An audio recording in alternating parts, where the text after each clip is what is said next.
Hello everyone, कैसे हो आप लोग। इतने दिन बाद आज मैं आपके सामने आ रही हूँ। भूल तो नहीं गए ना कहीं। भूलना नहीं, फिलहाल मैं, आप तो जानते ही हो मुझे, बट जो नहीं जानती उनके लिए बता दूँ, मेरा नाम है मुस्कान एंड मैं यकीन 2.0 की एक स्टूडेंट थी। कल मतलब 5 मई को मैं अपना नीट का एग्ज़ाम देकर आई हूँ और ये वीडियो होने वाली है कि मेरा पेपर कैसा हुआ और मेरे अकॉर्डिंग पेपर का लेवल कैसा था और मेरे स्कोर कैसे बन रहे हैं। तो मैं बता दूं कि आज मैं पेपर देने गई थी। मेरा सेंटर फैजाबाद में पड़ा था, इस अयोध्या, जो कि आजकल बहुत फेमस हो रखा है, आप भी जानते होंगे। तो वहाँ मैंने सेंटर गया था और मैं गई थी। और पेपर के लेवल की बात करें तो ये रहा मेरा पेपर, जिसका कोड है हमारा S6 और ये हिंदी में भी था। मतलब मैं हमेशा यही चूज़ करती हूँ कि मेरा पेपर हिंदी इंग्लिश दोनों लैंग्वेज का हो, तो ये पेपर हिंदी इंग्लिश दोनों में होता है। Most of the Hindi medium student के तो ये बेस्ट ही होता है यार, कि उसमें हिंदी और इंग्लिश दोनों का पार्ट आता हो, क्योंकि कई बार हम जैसे लोग उसकी हिंदी इंग्लिश भी कंफ्यूज हो जाते हैं। इसलिए तो अब अगर मैं पेपर की बात करूँ तो पेपर है, मैं पहले बायो की बात करती हूँ। बायो का पेपर मेरे अकॉर्डिंग तो अच्छा था, मतलब बहुत ज़्यादा इजी नहीं बोलूँगी, बहुत ज़्यादा टफ नहीं बोलूँगी, बिल्कुल मॉडरेट लेवल का था। एंड यस, जहाँ तक उम्मीद है कि मेरा भी काफ़ी सही हुआ है बायो, और वो बहुत ज़्यादा टफ नहीं था। बस हाँ, कुछ चीज़ें ऐसी थी जो हमारे सिलेबस से थोड़ा सा आउट थी, बट वो भी एलिमिनेशन के थ्रू कर सकते थे। लाइक बैक क्रॉस हो गया और कुछ डायजेसिस के नेम थे कुछ अजीब से, तो कुछ चीज़ें थी, बट वो कहीं ना कहीं हम एलिमिनेशन मेथड के थ्रू कर सकते थे आसानी से। और मैचिंग ज़्यादा थी और डायग्राम बेस्ड क्वेश्चन इस बार अच्छे थे। कई बार तो उसमें कन्फ्यूजन भी हो रही थी, बट यस मैंने किए सारे थे। बायो में स्पेशली मैं केवल एक क्वेश्चन बहुत ज़्यादा डाउटफुल में हूँ, क्रायो प्रिजर्वेशन, मतलब ऐसे कुछ रिजर्वेशन से रिलेटेड था। बात करूँ केमिस्ट्री और फिजिक्स की, तो केमिस्ट्री मेरा मतलब मेजर केमिस्ट्री ही वीक रही है इस साल। तो मैं मेन वीक एरिया ही केमिस्ट्री था। तो केमिस्ट्री मेरे अकॉर्डिंग तो नॉर्मल थी, बट कुछ क्वेश्चन उसमें सॉल्ट एंड एनालिसिस जो हमारा न्यूली एडिड टॉपिक था उससे आया हुआ था, तो मैं तो वो स्किप करना ही प्रीफर किया। मतलब आता था मेरे को, लेकिन वो ऑप्शनल में था तो मैंने स्किप ही किया। और फिजिक्स का लेवल भी काफ़ी सही था। हाँ, लेकिन जो केमिस्ट्री थी ना, उसमें काफ़ी ज़्यादा कैलकुलेटिव क्वेश्चन आए थे, ये चीज़ मैंने फोकस की। और कैलकुलेशन मैंने तो मतलब वही क्वेश्चन किए हैं जो मुझसे बन रहे थे।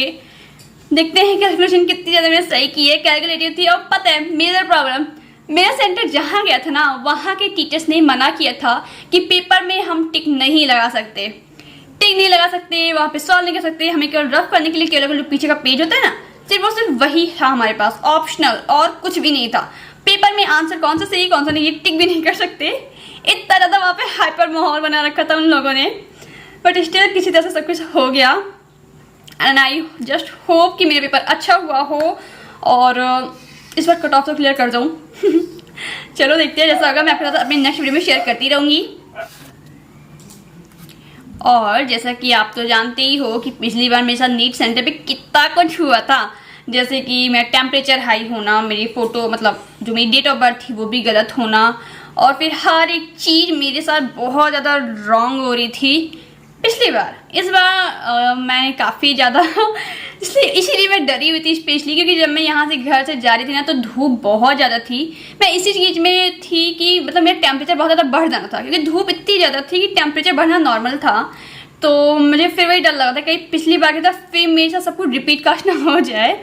बट डरते मैं सेंटर पे पहुँच गई और ईश्वर की कृपा से इस बारी मेरे साथ सब कुछ ठीक हुआ। मैं नॉर्मली सेंटर पे पहुँच गई, कोई प्रॉब्लम नहीं हुई। नॉर्मली मैं रूम में पहुंच गई। मेरी रूम की घड़ी, जैसे मैंने पहले ही बताया था कि मेरी रूम की घड़ी ख़राब थी।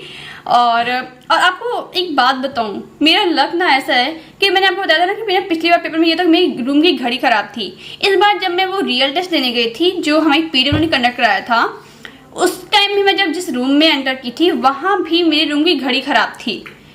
और ये सब देख के ना आप समझ रहे होंगे, जब मेरे साथ कई बार एक ही चीज़ हादसा हो चुका है, तो सेंटर पे मुझे यही फीलिंग फिर आ रही होगी कि कहीं फिर से मेरे साथ वही चीज़ रिपीट ना हो जाए। बट इस बार सब सही हो गया, मैं पेपर दे आई हूँ। और स्कोर की बात करूँ तो उम्मीद है कि इस बार सिलेक्शन के चांसेस हैं मेरे, बट अभी मैंने स्कोर कैलकुलेट नहीं किया है। और जैसे मैं कैलकुलेट करूँगी आपके साथ अपनी वीडियो में शेयर करूँगी, जैसे हमेशा करती आई हूँ। और आपका पेपर कैसा हुआ है ये भी मुझे कमेंट बॉक्स में बताना, क्योंकि आप में से कुछ लोग तो मेरे साथ कंटिन्यूसली मेरी इस जर्नी में जुड़े थे through my Telegram channel. Approx 90 लोग थे उसमें कम से कम, और सब मेरे साथ कंटिन्यूसली पूरे अच्छे से जुड़े हुए थे। एंड लास्ट तक तो आई थिंक मेरे ग्रुप के जो मोस्ट ऑफ द लोग थे उनमें से काफ़ी लोगों का सिलेक्शन तो हुआ ही होगा, क्योंकि सब लोग काफ़ी ज़्यादा सीरियस थे उसमें। और ओवरऑल अगर मैं बात करूँ तो ओवरऑल पेपर का लेवल ईजी था। मेरा पेपर भी कम से कम काफ़ी पहले 40 मिनट पहले कम से मेरा पेपर कंप्लीट हो गया था। उसके बाद तो मैं बस वही कर रही थी, रिव्यू के लिए क्वेश्चन देखना, OMR की फिलिंग ठीक से करना, जो क्वेश्चन नहीं बने थे। एक क्वेश्चन मैं स्किप करके आई हूँ फिजिक्स का, वो मुझसे बन ही नहीं रहा था, ना जाने क्यों। लेकिन बाद में उसका सॉल्यूशन देखा तो मेरी लैंग्वेज की समझने में प्रॉब्लम हो रही थी। बाकी आपके बार कैसा हुआ मुझे बताना, पेपर का लेवल आपको कैसा लगा और स्कोर आपके कैसे बन रहे हैं कमेंट में शेयर जरूर करना। और अगर आप भी मेरे से टेलीग्राम पे जुड़ना चाहते हो तो मेरे टेलीग्राम ग्रुप को ज्वाइन कर सकते हो। आपको बस टेलीग्राम पे सर्च करना होगा मुक्कू नीट एस्पिरेंट, आप मेरे से ज्वाइन हो जाओगे। तो गाइस चलिए इस वीडियो में इतना ही, मिलते हैं किसी नेक्स्ट वीडियो में, बाय।